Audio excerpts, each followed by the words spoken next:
First defined in 1995, intuitive eating is defined as when a person follows physiological rather than emotional cues for eating. The basic premise is a reliance on natural hunger and satiety cues to guide your eating behaviors. It emphasizes not responding to emotional cues of hunger or denying oneself certain foods.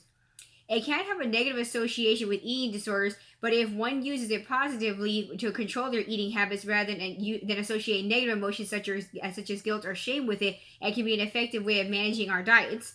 The idea is not to encourage unrealistic management of a diet, but to make an individual think about what they're eating and why they're eating. For example, basically what it means is that when you're eating a meal, you start listening to your body and you take the time to realize, am I full or am I still hungry? And that way you realize if you're still full, it'll make you stop eating, and then you won't want to binge eat because you're actually paying attention to the fact that your body is feeling that sensation of fullness.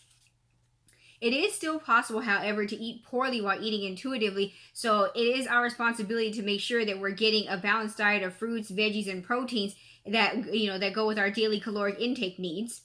It's also important to keep in mind that there are a lot of ways to access unhealthy food, especially nowadays with all the different food apps that we have. But you can also make sure that when you do order food, that you can that you can follow healthier alternatives, such as eating more salads or eating more lean protein instead of having French fries or a burger every time you order something from one of those meal apps.